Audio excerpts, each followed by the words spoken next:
ที่จริงแล้วแฟนคอยเป็นคนขยันเลยทุกคนขยันเป็นบางเวลาเมื่อนี่โบโฮมันเจ็ดยังให้กินเนาะหุงข้าวอหยังเรียบร้อยมีอะไรนะในตู้เย็นคอยสินอนอยู่ซื่อก็คือสิบุเป็นเนาะทุกคนก็เลยอาสามาตำพริกให้เพิ่นบอกว่ามื้อนี้มี2 เมนูเพิ่นสิมาทอดชิ้นแห้งหรือว่าเนื้อแดดเดียวก่อนเด้อทุกคนคอยก็บอกอยู่เวลาทอดระวังน้ำมันกระเด็นใส่เด้อว้าวยังบ่ทันขาดคำทุกคน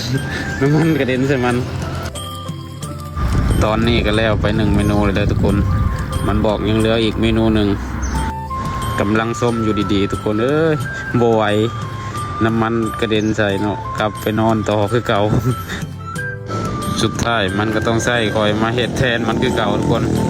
แต่ละมื้อกว่าสิได้กินสิได้นอนบ่แม่นเรื่องง่ายทุกคนเลยเลิกงานมาก็4-5 ทุ่มแล้วเนาะกว่าสิมาเฮ็ดกับข้าวอีหยังอีกโอ้หลายอย่าง